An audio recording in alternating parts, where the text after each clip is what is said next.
You're listening to the AFTERBUZZ TV network, now the largest new media platform on the web, and your #1 source for after-show entertainment. Very good, Dean.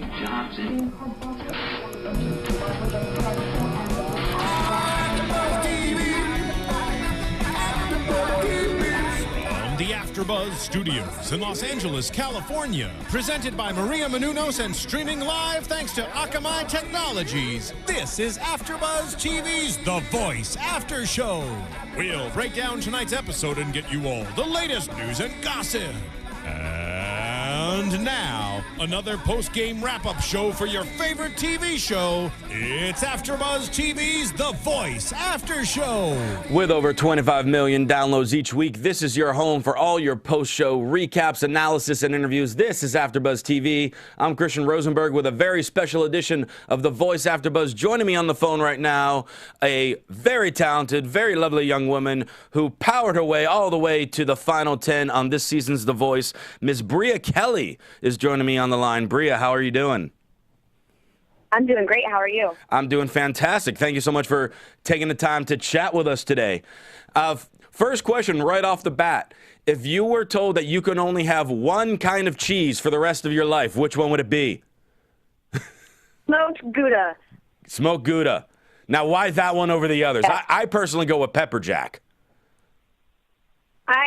That one's good too. I have no idea. I just really have a thing for smoked Gouda. And you smoke cheeses. Aged, I don't know. I'm weird. I just really love cheese.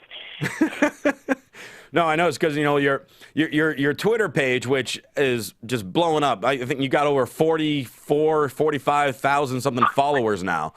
And we're all just interested, you know, you're talking about at the end of your show, you're like, next stop, Denny's. And all that, and all your love for cheese. Denny's is like the go-to. And I swear after this show, I'm never going to eat at Denny's again, ever in my life. But, like, it's like the only place where you can get, like, breakfast food at the hotel where we stay at. Mm-hmm. It's either that or McDonald's or Subway. But that, like, there you can actually, like, get, you know, food. So that's what I do. Nice.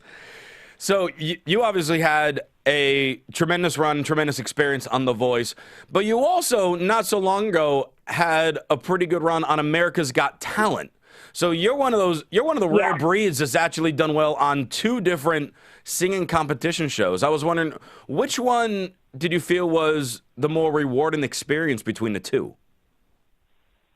Definitely The Voice. I mean, I was only on America's Got Talent for like 2 weeks, and then again, I was like competing against belly dancers and like a parrot, and the parrots are intimidating. And a water squirrel. It was just kind of like weird. It was weird, and it's not a singing competition, and where my heart lies is music. So The Voice is definitely a much more nurturing environment for that. And you really, it seemed, you know, from the show and again from your Twitter, how you really were nurtured and grew a great relationship with some of the people on The Voice, particularly Christina Grimmie.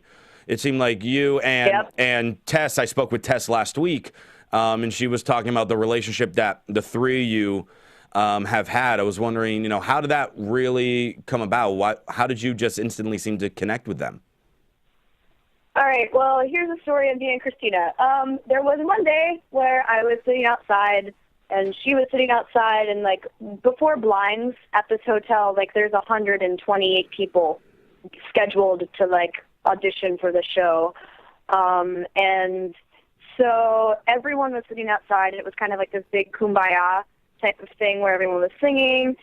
And Christina was just kind of, like, sitting by herself. And I went over to talk with her, and I didn't know who she was. Like, everyone had been fangirling over her. They're like, oh, my God, Christina Grimmie's here. And I was, like, the one person who was like, who's Christina Grimmie? I don't know who that is. And so I went over to her, and we just started talking. And I think the first thing we had in common was the fact that, like, some person came over with a book, and they were just, like, talking about how much they loved this one book that they were reading. And Christina was like, oh, I hate reading. Like, I don't have time for that. And I was like, me neither. And so from then, like, we just kept finding things that we had in common. And it's crazy how much we have in common.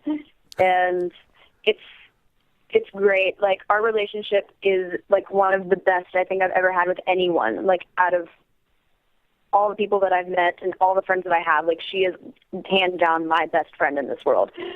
A very close second would be Tess Boyer, because we battled each other and we instantly became, like, really, really, really close. Like, it wasn't a competitive battle at all. Like, we wanted to have a steal in our battle, and we did. We started hanging out more and more, just ordering brownies at night and just hanging out, practicing our song. And then one thing led to another, and we were still just best friends at the end of the show. And so when we got kicked off together, we were like, we just lost the show, and we were like together, and it was super cool that we were together. So it was fun getting kicked off with my friend, but not fun to get kicked off. That's awesome that, as you're kicked off, you're like, sweet, me and my friend, we're going home. And yeah, and that's what I did on stage. Like, when it was me, Jake Worthington, Tess, and Kat standing up on stage, and they cut to commercial break, and I just started dancing. I was like, we're going home together. We're going home together. And, like, because we knew. But it was kind of funny, but still. Well, you're definitely the type of person that shows and is not ashamed to show your emotions, whether they're happy, sad, funny, angry, whatever they may be. I want to kind of talk about, the performance this past Monday, because clearly there were a lot of emotions that you were feeling after your performance and after, the coaches were talking with you. Was there one particular thing that one of the coaches said that seemed to really stick out more than the others? During this last performance, or just throughout the competition? When you sang I'm With You. Oh, God. Yeah, Adam, saying that I wasn't connected to the song when I was, like, totally connected to the song. Mm-hmm. And, like, I didn't sing it the very best, but I was emotionally connected to it. So when he said that, I was like, oh, okay, that's cool. And then Blake said my performance was different, and it, like, wasn't me, which I agree with. And, yeah. Okay. That. Well, yeah, and it brings up kind of an interesting topic that, we talk about on our weekly voice show all the time, as to whether or not it's a better strategy to kind of play it safe and just kind of do songs in the comfort zone, or to take those risks to show, the versatility.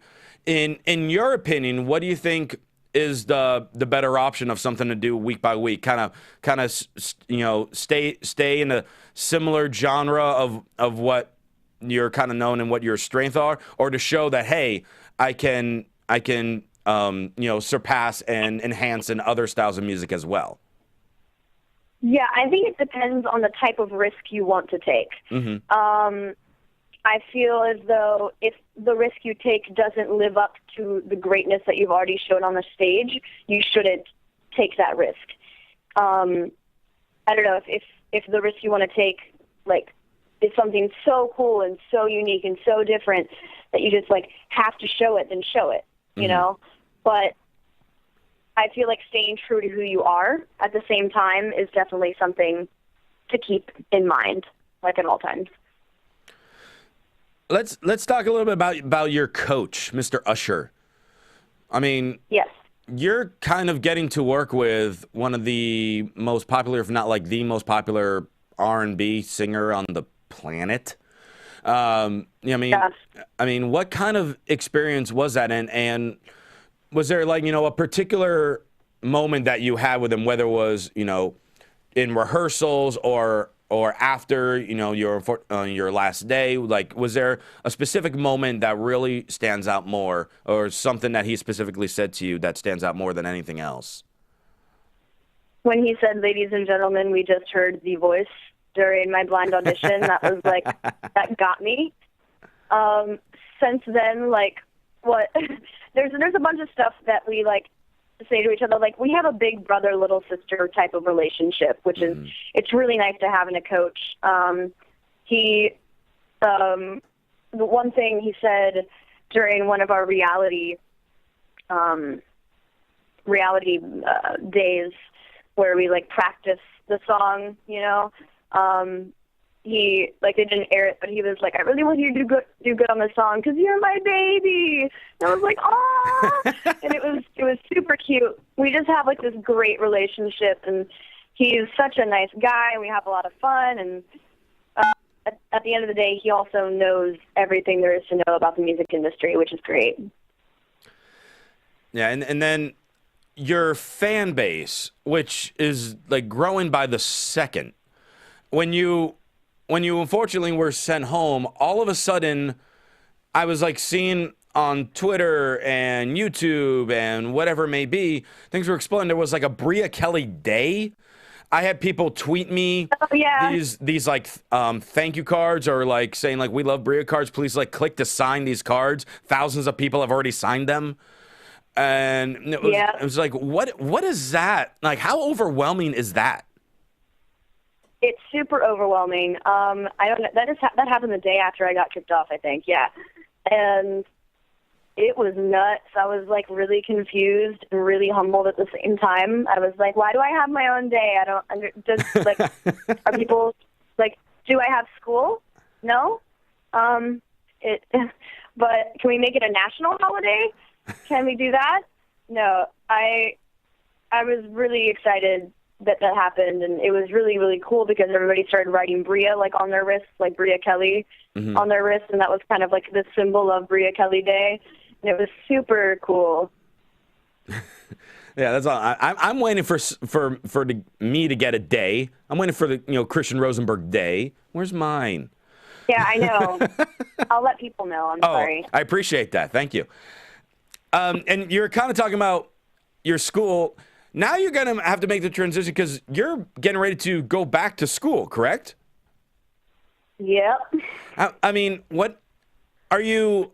Are you looking forward to it, or are you curious to see like how people are going to respond? I am not. I've been kind of living in heaven for like 3 months, and I have to go back and like do schoolwork and fail a bunch of tests, which I'm super excited to do.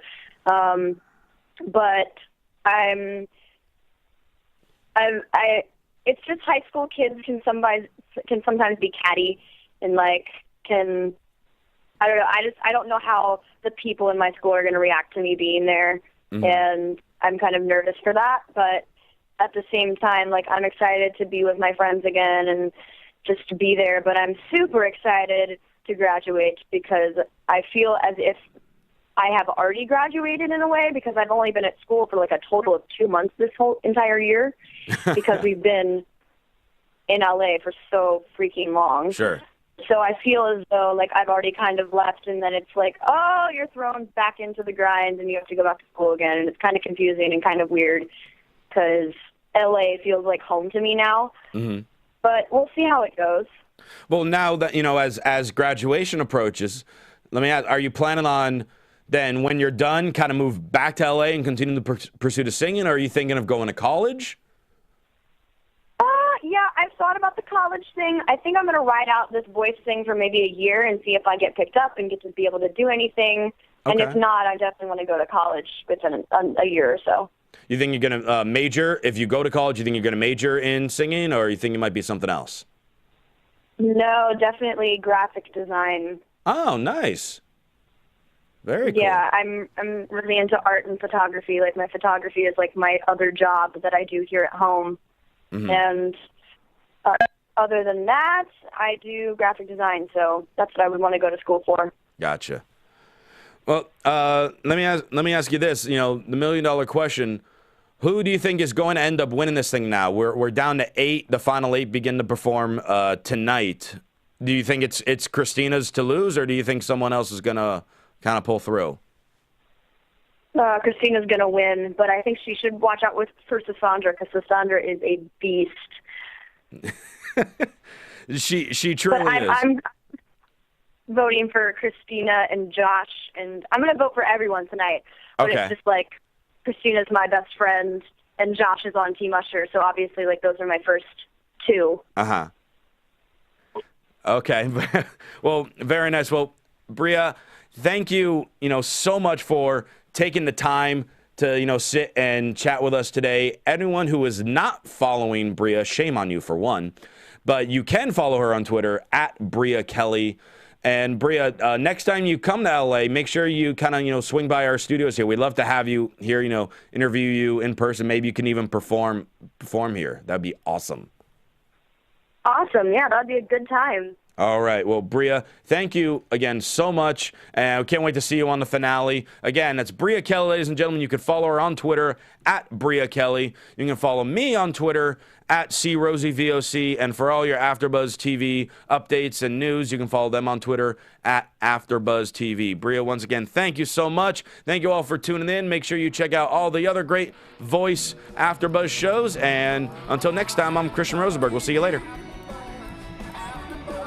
From executive producers Maria Menounos, Kevin Undergaro, Phil Svitek, and the entire AfterBuzz TV staff, we would like to thank you for listening to the AfterBuzz TV network. To watch or listen to other after shows and post comments or questions, be sure to visit AfterBuzzTV.com. I'm Sir Richard Wentworth, and this has been a presentation of AfterBuzz TV. Buzz you later. The views expressed herein are those of the hosts only and do not necessarily reflect the views of AfterBuzz TV or its owners or principals.